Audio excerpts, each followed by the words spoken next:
한미 북핵 수석 대표가 오늘 서울에서 비공개 회동을 갖고 종전선언을 비롯한 한반도 평화 정착을 위한 구상과 계획을 계속 모색하기로 했습니다. 북한을 향해서는 대화 복귀를 촉구했는데요. 관련 내용 전문가와 짚어보겠습니다. 정대진 한평정책연구소 평화센터장과 함께합니다. 어서 오세요. 네, 어서 오십시오. 안녕하십니까. 자, 한미 북핵 수석 대표가 워싱턴에서 만나고 나서 한 일주일도 안 됐는데 또 만났습니다. 오늘 성김 대표하고 노기덕 본부장이 만났는데 서울에서요. 이렇게 잦은 좀 회동인 걸로 보여요. 얼마 되지도 않았는데 또 만나고. 이 배경 어떻게 보세요?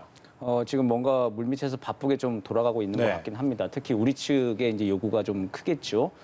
지난달에 유엔 그 총회 연설에서 우리 대통령이 종전선언 제안을 한 이후에 이 제안을 바탕으로 놓고 실제 여기도 뭐 미국도 뭐 동맹국인 한국이 얘기하는 거를 마냥 뭐 무시하거나 반대하거나 지금 그런 상황은 아닙니다. 그리고 또 미국도 한반도의 상황이 어쨌든 대화 국면으로 안정적으로 관리되는 것이 자신들의 이제 이 지역에서의 그 이익에 부합하는 것이기 때문에 이렇게 또 한미가 긴밀하게 협력을 하면서 지금 상황 관리에 만전을 좀 기하고 있는 것 같습니다. 네, 종전선언에 대해서도 좀 얘기를 해보겠습니다. 성김 대표가요, 오늘 한국과 종전선언을 포함한 다양한 아이디어를 찾기 위해 계속 협력할 것을 기대한다, 이렇게 밝혔는데요. 이런 걸 보면 미국도 종전선언에 대해서 뭔가 부정적으로 보고 있지는 않은 것 같아요. 어떻게 보십니까? 네, 지난주 워싱턴에서 만났을 때는 논의한다는 정도 수준이었거든요. 이제 막 시작을 한 거예요. 근데 이제 계속 이제 지속적으로 협의하길 기대한다. 지속적으로 어쨌든 오늘 뭔가 결과가 나온 건 아니지만 앞으로 계속 논의하겠다라고 하는, 지속적으로 협의하겠다라고 하는 문을 열어놓은 거는 이거는 뭐 굉장히 좀 중요한 의미가 있습니다. 오늘 또 바로 인도네시아로 이제 성김 대사가 떠나긴 했지만 조만간 또 이제 그 후속 이행 상황에 따라서 곧 또 이제 만남을 갖기로 약속을 하고 이제 떠나는 상황이거든요. 그러니까 뭐 오늘 한미 간의 협의가 잘 안 됐다거나 그런 게 아니라 앞으로 지금의 이제 그 프로세스는 계속 좀 진전이 되는 상황. 종전선언을 중심으로 해서 어쨌든 북한을 대화 테이블로 앉히기 위한 한미의 공동 노력은 이제 당분간 계속 지속될 것으로 보입니다. 종전선언을 논의한다는 게 그렇다면 뭐 일종의 북한을 대화로 끌어들이려는 도구가 아니라 실체가 있다라는 그런 말씀이신 거죠? 예, 그렇죠. 뭐 종전선언이라고 하는 것이 지금 사실은 그게 굉장히 무슨 뭐 큰 의미가 있는 것처럼 안 해본 거기 때문에 굉장히 좀 큰 의미가 있는 것처럼 보이는데 사실은 이제 그 6.25 전쟁 당사국들 사이에서는 이미 종전의 사실상의 효과들이 많이 좀 일어난 상황입니다. 종전이라고 하는 것이 이제 전쟁을 하지 않겠다라고 하는 상황이잖아요. 근데 지금 남북 간에는 벌써 1991년도에 남북 사이의 화해와 불가침 및 교류협력에 관한 합의서, 기본 합의서하면서 거기서 불가침에 관한 합의를 벌써 한 적이 있습니다. 그래서 그 자체가 일단 종전에 관련된 내용이고 2018년도에 9.19 남북 군사 합의의 실제적인 내용들도 이제 종전선언 다음에 이제 이행하는 내용들, 구체적인 내용들을 초기 이행을 한 바가 있고요.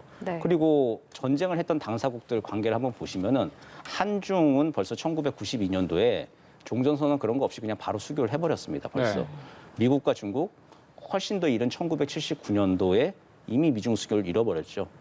그래서 6.25 전쟁을 참가했던 남북 미중 중에 북한과 미국만 지금 현재 아무런 종전선언과 수교, 관계 정상화 같은 그런 절차들을 밟지 않은 거지. 사실은 그 한국과 중국 그리고 남북 사이에 그리고 또 미국과 중국 사이에서는 이미 6.25 전쟁은 이미 그 종식한 거에 대한 사실적인 상황들은 지금 마련이 되어 있는 겁니다. 그래서 지금 상황에서 종전선언이라고 하는 거는 어떤 새로운 법적인 효과를 창출하는 것이 아니라 지금의 사실을 확인하는 정치적 선언인 것이죠. 그렇기 때문에 실제로 하려고 하는 것이고 2018년도 6월 달에 북미 싱가포르 회담 당시에 볼턴 보좌관의 회고에 따르면은 6월 12일 전날 6pm 텍스트라고 해서 전날 오후 6시까지도 종전선언이 포함된 북미 간의 합의문 초안이 있었던 적이 있다. 이제 이렇게 내용이 되고 있거든요. 그렇기 때문에 종전선언은 지금 단순하게 그냥 뭐 대화 유인을 위한 어떤 유인책 이런 게 아니라 실제로도 이제 이루려고 하는 것인데 근데 이제 북한 입장에서는 이제 그게 지금 사실관계를 그냥 확인하는 종전선언에 북한 응해봤자 얻을 수 있는 실익이 뭐냐. 이제 그것 때문에 지금 사실은 조금 공전이 되고 있는 것이죠. 그런데 2018년 말씀해 주신 부분과 지금 보면 어쨌든 상황은 좀 바뀌었잖아요. 미국 대통령도 바뀐 상황이고 어떤 점을 좀 더 달라졌다고 볼 수 있을까요? 뭐 여러 가지 구조적인 상황은 이제 비슷한데 지금 북미 간에 어쨌든 북한은 미국한테 대북 적대시 정책을 철회하라라고 요구를 하고 있습니다. 그리고 또 미국도 상당히 미국 입장에서는 많이 양보를 한 거예요. 바이든 대통령 같은 경우는 트럼프 대통령이 또 다른 당에 또 굉장히 서로 안 좋은 관계 속에서 어렵게 좀 대통령 돼서 정권 교체가 됐는데 그럼에도 불구하고 트럼프 대통령 때 있었던 북미 싱가포르 회담을 인정하고 존중한다까지 해준 거면 사실 또 많이 양보를 한 거죠. 네. 그러고 이제 조건 없이 대화를 하자라고 하는 북한한테 이야기를 하고 있는데 북한과 미국 양측이 서로 좀 모호하다고 하는 거예요. 미국은 북한한테 대북 적대시 정책이 뭔지 말해봐라라고 하는 거예요. 너네가 뭘 요구하는 건지 얘기해봐라 하는 것이고 북한은 미국한테 조건 없는 대화 얘기하는데 그 조건이 왜 없느냐. 2019년부터 새로운 계산법을 얘기하고 조건을 바꾸자고 얘기했는데 왜 조건 없는 대화라고 자꾸 얘기를 하느냐. 그럼 조건 없는 대화에 응하면 뭘 해줄 것인지 좀 명확히 해달라. 이제 그게 지금 접점이 지금 전혀 이루어지지 않고 있는 상황이거든요. 네. 그렇기 때문에 이제 이거를 물밑에서 중재를 해야 되는 한국의 외교가 좀 굉장히 좀 바쁜 상황이죠. 한미 간에 이제 간접 대화를 통해서 대화가 가능한 초기의 여건을 마련하는 거. 거기에 집중해야 되는 게 지금 좀 굉장히 어려운 난제입니다. 이 종전 선언과 관련해서 또 짚어볼 부분이 있는 게 어쨌든 뭐 지금 주한미군 문제도 그렇고요. 또 북한의 핵 보유국 지위를 인정하게 만들 수도 있다 이런 우려도 있거든요. 여기에 대해서는 좀 어떻게 보시나요? 예, 그 말씀드렸다시피 이제 종전 선언이라고 하는 게 성격을 좀 잘 이해를 좀 해야 될 것 같아요. 네. 이게 만약에 그 1950년대 종전 선언을 우리가 한다라고 하는 거면은 이거 자체가 이제 어떤 새로운 효과를 이제 창출하는 행위가 될 건데 지금 한 70년 동안 어쨌든 이렇게 국지적인 충돌은 있었지만 전면전은 없는 상태로 네. 사실상의 종전에 가까운 상태로 70년이 흘러왔습니다. 이거를 지금 확인하는 행위인 것이죠. 그래서 정치적 행위인 겁니다. 어떤 새롭게 법적인 효과를 창출하는 그러니까 평화협정이라고 하는 걸 만들어서 북미 간의 수교를 하고 그리고 또 뭐 이렇게 국교 정상을 그리고 남북도 뭐 사실상 뭐 연합 단계 또 들어간다는 여러 가지 평화 협정을 체결하는 어떤 새로운 이게 법적인 효과를 창출하는 게 아니라 종전이라고 하는 현재의 상황을 확인하는 사실상의 정치적 선언에 지금은 좀 가까워 보입니다. 네. 그렇기 때문에 이게 무슨 뭐 주한미군 철수 문제랑 뭐 그래 북한의 비핵화가 다 끝난 상황에서 뭐 주는 종전 선언에 그거랑 전혀 인과관계는 없는 상황이죠. 그렇기 때문에 북한은 응해도 사실 실익이 좀 없는 상황인 거죠. 그렇기 때문에 이제 덥석 여기에 이제 아마 호응을 하지 않고 있는 네. 그런 상황으로 보입니다. 네, 그런 실익이 없기 때문에 북한이 좀 호응하기가 어려운 상황이다. 뭐 이렇게 보면 될 것 같습니다. 그렇다면 만약에 종전 선언이 가능하다면 그 시기가 언제쯤이 될까? 이것도 참 관심사인데요.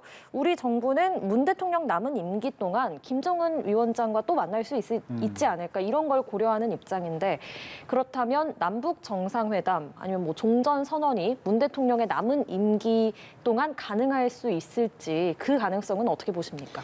뭐 제반 어려운 여러 조건들이 충족돼야 한다는 그런 전제 상황이 있긴 하지만 짧은 기간에도 어쨌든 북미 간에 아까 말씀드렸던 그 대화를 개시하는 데 있어서 여러 가지 모호한 사항을 북미가 물밑에서 좀 조율을 하고 만나자라고 하는 것까지 일단 가능하다. 그리고 만났을 때 뭘 하느냐라고 하는 거에 이벤트의 성과로 종전선언하자라고 하는 합의가 되면은 뭐 이건 가능하긴 합니다. 그러니까 그 이후의 일은 뭐 모르겠지만 어쨌든 뭐 북미가 어쨌든 대북 적대시 정책의 철회 중에 뭐 제재 완화에 몇 개를 해준다. 그리고 또 이제 뭐 미국, 북한 같은 경우에는 비핵화에 있어서 좀 의미 있는 진전을 이룬다라고 하는 게 북미 간의 좀 조건이 맞아서 그래서 그럼 만나서 그럼 당장 그걸 실현할 수 없으니 만나서 그럼 어떤 그 프로세스를 다시 시작하는 입구로 종전 선언을 상정하고 만나보자라고 한다면은 뭐 지금 많은 분들이 관측하시긴 내년 2월에 동계 베이징 올림픽 여기를 많이 또 주목을 하긴 하죠. 또 중국이 중국 입장에서는 동계 베이징 올림픽을 성공적으로 또 이끌어야 하지 않겠습니까? 그리고 좀 미중 갈등이 첨예화되는 시점에서 베이징 올림픽에서 미국을 위시한 그쪽 진영의 뭐 또 보이콧이나 문제 제기가 있게 되면은 굉장히 또 중국의 시진핑 주석 입장에서도 리더십에 타격을 입는 것이죠. 근데 거기를 그걸 상쇄할 만한 어떤 이벤트로 남북미 중의 종전 선언을 만약에 이제 시진핑 주석이 선택을 한다. 거기에 대해서 이제 미국과 어떤 일종의 모종의 합의와 딜을 한다라고 한다면은 불가능한 그림은 아니겠습니다만은 지금 상황에서는 지금 어떻게 돌아가는지 저희 밖에서는 알 수가 없잖아요. 굉장히 여러 가지 조건과 난제가 있어가지고 첩첩산중이긴 합니다. 중국 입장, 미국 입장에서는 어떤 매력이 있어요? 종전 선언과 관련해서. 그 종전 선언을 하게 된다면 어쨌든 시진핑 주석 입장에서는 안정적으로 동계올림픽을 끝나게 되는 거죠. 베이징 동계올림픽을 끝내고 내년도에 또 이제 당대회가 또 있습니다. 거기서 이제 시진핑 주석 같은 경우는 지금 그 마오쩌둥과 등소평과 같은 반열로 지금 올라가 네. 있거든요. 올해 벌써 네. 이제 그렇게 내부적으로는 작업이 끝났는데 그걸 확인하는 게 이제 내년 당대회에서 이제 쐐기를 박아야 됩니다. 그거가 시작되는 게 바로 이제 그 국내적으로 알리는 서막의 신호탄이 되는 게 2월 베이징 동계올림픽인데 이거를 성공적으로 이끌 수 있죠. 특히 또 남북 미중을 모아서 종전선언을 했다. 영내 평화를 안정을 지키는데 가장 큰 리더십을 발휘하는 그 역할을 보였다라고 하는 것. 시진핑 주석한테는 더없이 큰 이제 정치적인 어떤 그 결과물이 되겠죠. 네. 그리고 또 미국 입장에서는 종전선언이라고 하는 게 아까도 말씀드렸지만 이게 새롭게 평화협정을 만든다거나 미국, 중국과 또 새로운 걸 사인을 네. 해가지고 새로운 무슨 체제를 만드는 게 아니라 지금 어쨌든 전쟁이 일어나지 않고 있는 상황을 확인하는 그냥 정치적 그냥 세레모니에 네. 가깝다. 그냥 그렇게 해서 그냥 간다 치면은 미국으로서도 그렇게 큰 돈이나 노력 들이지 않고 네. 어쨌든 영내 영향력 유지하고 중국과의 관계에서도 그나마 그래도 좀 안정적으로 상황을 관리하는 한 가지 모멘텀으로 삼겠다. 이제 그렇게 판단을 한다면은 뭐 서로 이제 이익을 주고받는 게 될 수는 있겠죠. 네, 알겠습니다. 문재인 대통령이 이번 주 유럽 3개국 순방을 계기로 프란치스코 교황과 만나는데 이 관심을 끌고 있는 게 교황의 방북 성사 가능성이거든요. 여기에 대해서는 좀 어떻게 보시나요? 예, 교황은 무조건 가겠다라고 하는 의사를 이미 3년 전에 밝혔습니다. 네. 근데 이제 북측으로부터 아직 공식 초청장이 좀 안 간 상황이에요. 그리고 우리 정부도 굉장히 노력을 좀 많이 하고 있습니다. 2018년도에도 문재인 대통령의 측근인 200만 전 수석이 교황청 대사를 했고, 그리고 지금도 주무부처로 장관을 통일부 장관이 또 이제 면담에 배석을 한다는 거예요. 네. 그만큼 이제 교황의 방북 이제 그 의사를 다시 한번 확인하고 네. 전달하는 게 이번 아마 면담의 가장 주요 목적인 것 같은데 중요한 건 어쨌든 북한, 특히 김정은 위원장의 결단입니다. 그냥 뭐 지금 코로나 상황이 아직은 완전 박멸 상황은 아니죠. 네. 이런 상황에서 어쨌든 뭐 교황을 초청한다라고 하는 의사를 김정은 위원장이 결정하면은 교황은 3년 전부터 가겠다라고 하는 의사를 밝히고 있는 거기 때문에 어려워 보이지는 않습니다. 그러니까 교황이 꼭 가신다고 해가지고 무슨 정치적 성과를 얻어와야 되는 게 아니라 방북 그 자체가 이미 성과인 거잖아요. 이제 그거가 그림 자체가 만약에 이제 북한도 판단하기에 자신들한테 유익하다. 그리고 교황은 뭐 그런 거 상관없이 어쨌든 평화를 이해하겠다라고 하는 거니까 북한만 결심을 하면 되겠는데, 근데 지금 대통령의 면담을 좀 이렇게 이게 좀 챙겨야 되는 또 유흥식 대주교가 또 소식 들으니까 또 코로나 감염이 또 확진됐다 그러십니다. 네. 부증상 감염으로 해가지고 아마 자가격리 상태에서도 지금 교황 아련을 업무를 챙긴다고 하시긴 하는데, 근데 뭐 이렇게 뭐 좀 약간 좀 삐그덕거리는 건 좀 있겠죠. 근데 좀 면담이 좀 잘 이루어지고 네. 좀 긍정적인 메시지가 나오길 기대해 봅니다. 네, 기대해 봐야겠습니다. 또 북한이 최근 발사한 SLBM에 대해서도 얘기를 해보겠습니다. 성김 대표가요, 이 북한의 SLBM 시험 발사를 도발이라고 칭하면서 도발을 멈춰라 이렇게 규탄을 했단 말이에요. 그러면 북한은 이걸 어떻게 받아들일까요?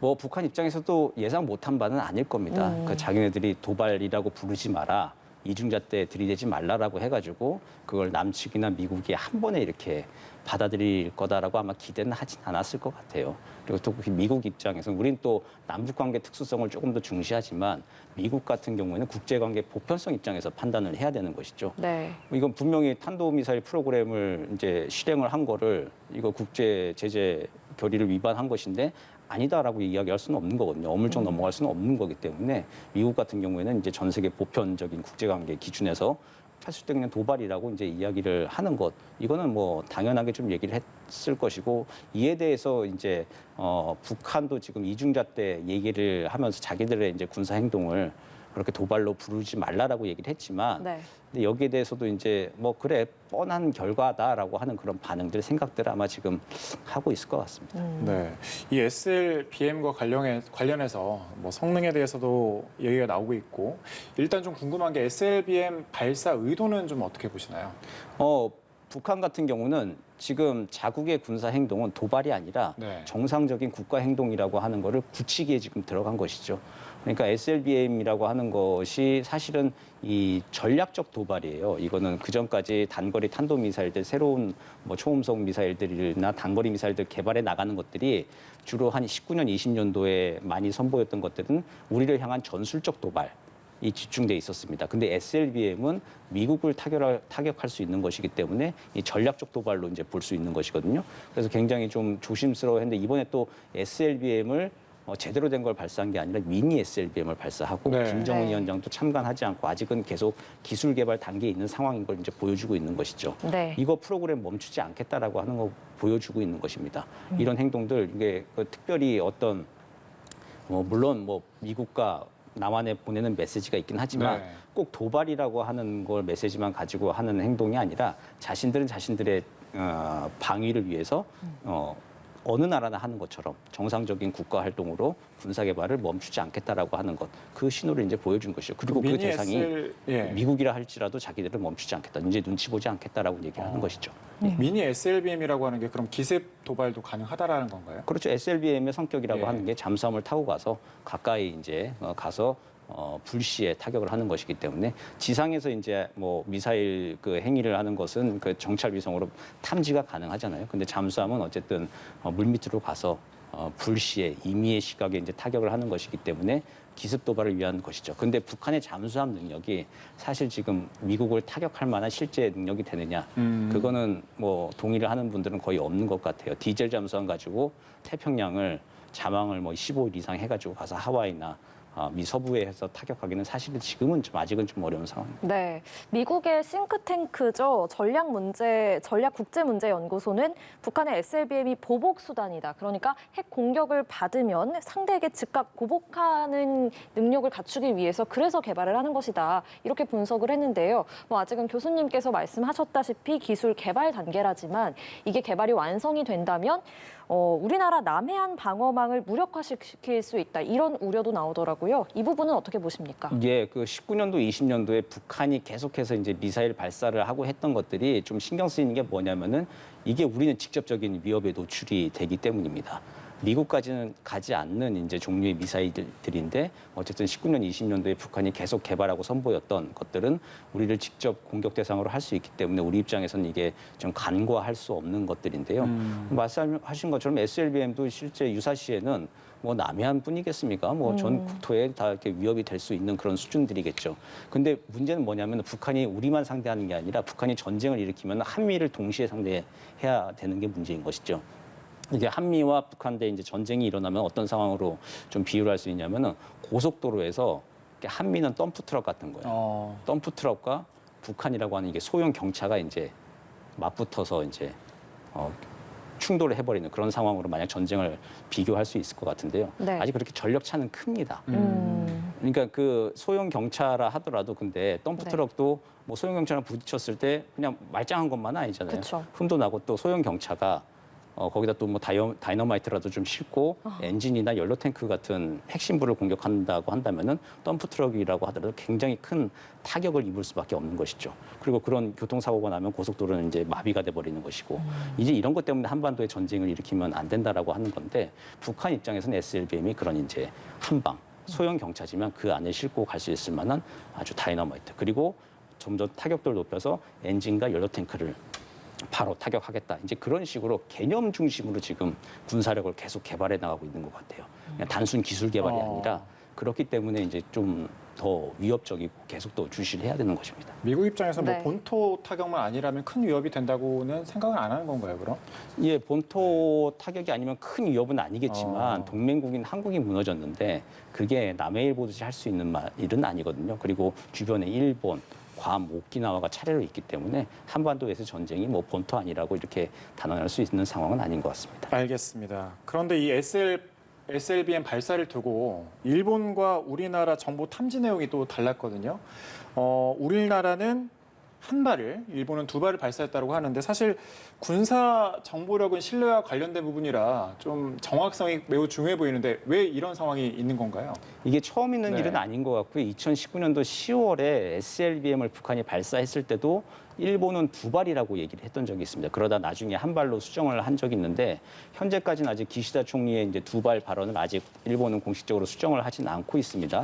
근데 일본 입장에서 한번 생각을 해보면은 그 위협도에 대한 인식이 좀 있는 것 같아요. 네. 한 발이라 하더라도 일본 입장에서 한 발이든 두 발이든 간에 어쨌든 북한의 미사일이 일본 열도를 지나간다는 것. 그 사실 자체에 공포감이 있는 것이고 거기에 대한 그 위협감을 증대시키는 게 이제 막 출범한 기시다 내각 입장에서도 내부적인 결속을 좀 단결시키는데 활용할 수 있는 측면이 없지 않아 있겠죠. 그런 측면에서 봤을 때 한 발이라 하더라도 그걸 두 발이나 뭔가 좀 위협의 인식도를 조금 더 증폭시켜서 얘기하는 게 네. 일본의 국내 정치적인 요인들도 무시할 수는 없겠다. 이제 그렇게 생각이 됩니다. 네, 알겠습니다. 오늘 여기까지 들어보겠습니다. 정대진 한평정책연구소 평화센터장과 함께했습니다. 고맙습니다. 고맙습니다.